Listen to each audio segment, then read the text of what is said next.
Olá pessoal, saudação reverencial a cada um de vocês que visite aqui o nosso canal da Missão. Vamos trazer para vocês hoje a leitura do capítulo 12 do livro A Situação do Catolicismo na Senda Iniciática. Tem o título A Agnóia de Irineu e de seus sequazes. Então, Irineu foi o bispo de León e ele teve os seus seguidores, os seus discípulos, que nós chamamos de os seus sequazes. Os evangelhos apócrifos de Quirón, no Mar Morto, na Palestina, e de Nag Hammadi, no Alto Egito, vieram colaborar para a elucidação da importância dos gnósticos para a disseminação da cristandade primitiva, tal como era vivenciada nos tempos de Jesus Cristo.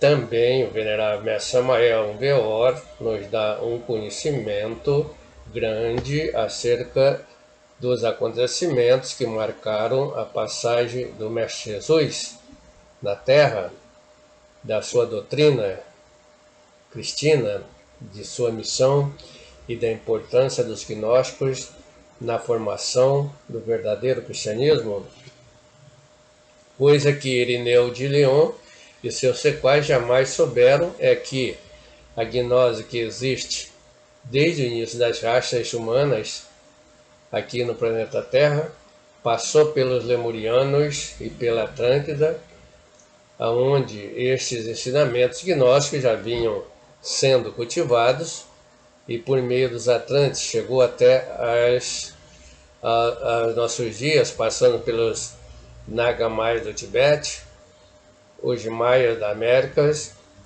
aos Incas do Peru, aos Muicas da Bolívia, aos egípcios, etc. Como estava a cristandade um pouco antes de Jesus Cristo? Pergunta que se faz. Na região da Palestina já existiam algumas escolas gnósticas, como os essênios, os batistas, ordem a qual pertencia João, os nazarenos, ordem a qual pertenceu Jesus Cristo, etc. Vamos encontrar nas escrituras apócrifas a descrição das atividades de Jesus entre os essênios.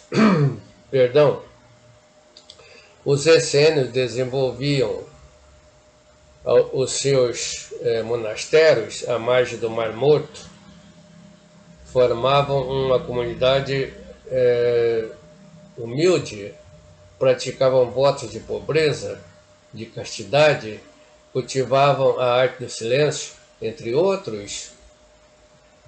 Na comunidade essênica havia o verdadeiro espírito comunitário, seus bens materiais eram compartilhados entre todos da comunidade, tudo era de todos e não havia posse individual, como o meu e o teu, somente o nosso.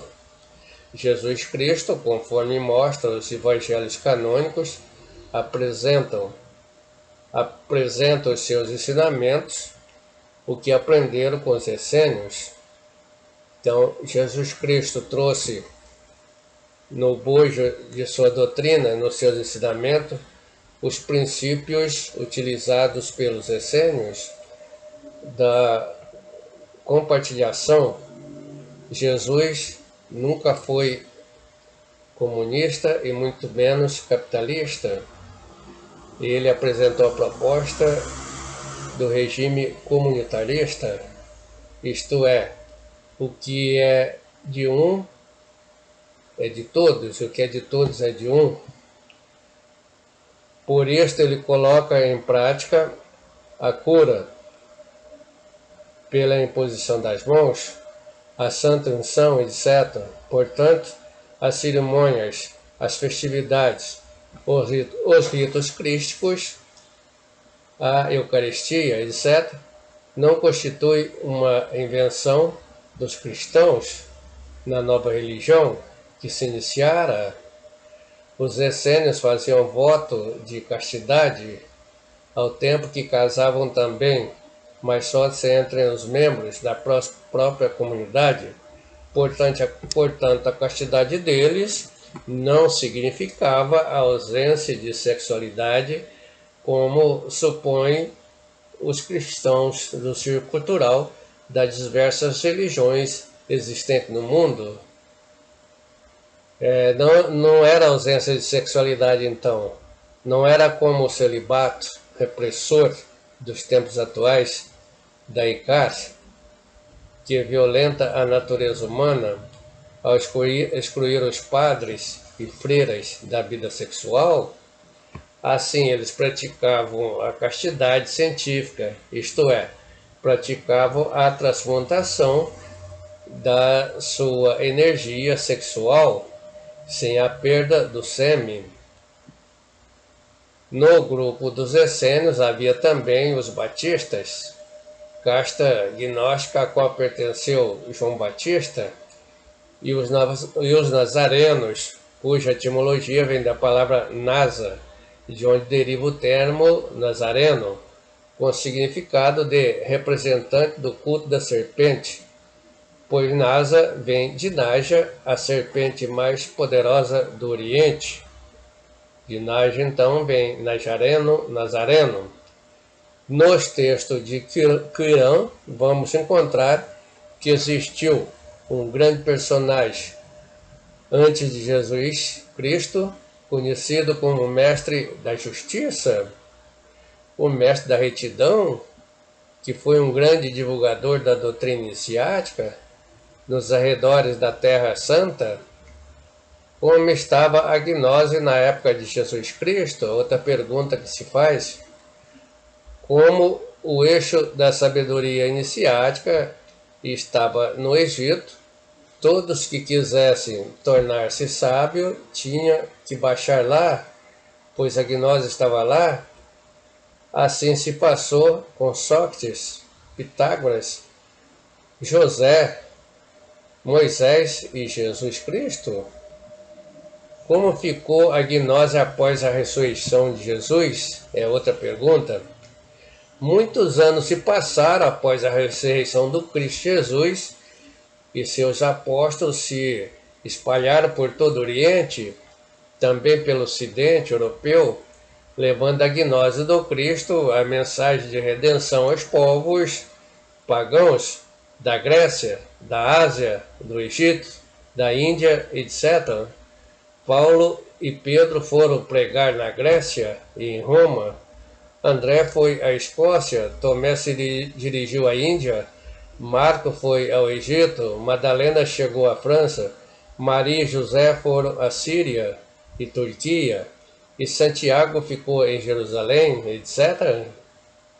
Entre os apóstolos, cada um viveu seu drama iniciático particular nas regiões que aqui foi determinado a cada um deles, espalhando sua boa nova, o Evangelho.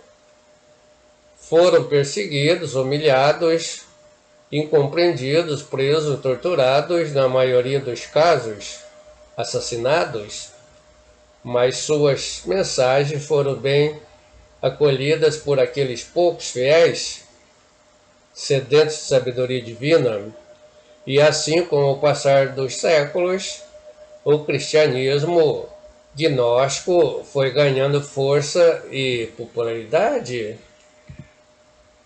Paralelamente a isso, também entre os gnósticos foram crescendo gradualmente as correntes cristãs antignósticas, que por um motivo ou outros eram contrários aos ensinamentos originais de Jesus Cristo e já não concordavam entre si sobre a mesma gnose.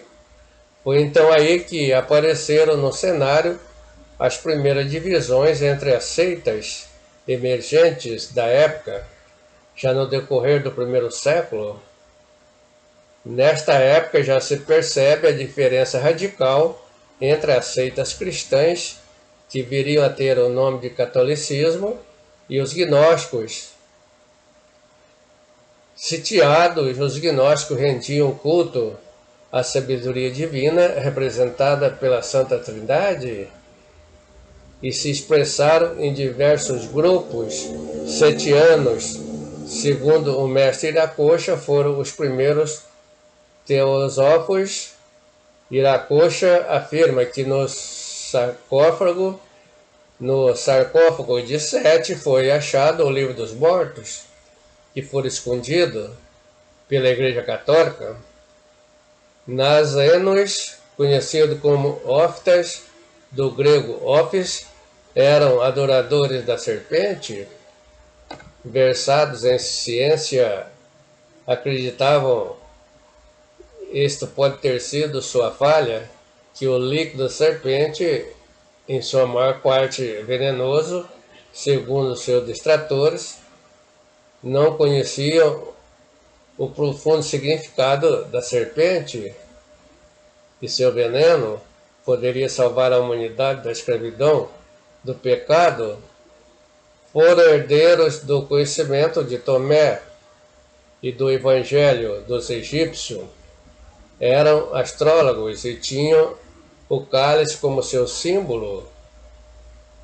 Profundos conhecedores da alquimia eles eram. Aí a serpente e veneno simboliza o arcano Azef. Então são vários grupos, então gnósticos, que foram indevidamente atacados por Irineu e seus sequazes.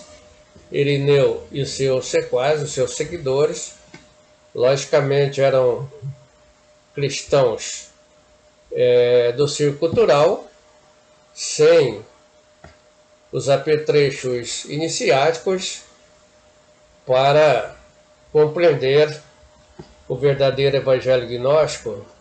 Então não tinham a luz, não tinha iluminação suficiente, só entendiam as coisas ao pé da letra, não entendiam aquilo que estava por detrás das linhas, nas entrelinhas das escrituras sagradas. Por isso a história vai registrar as barbaridades, né, que eles fizeram, as atrocidades para exterminar o povo gnóstico, a sua cultura, os seus livros, etc, etc. Até aqui a leitura de mais esse capítulo.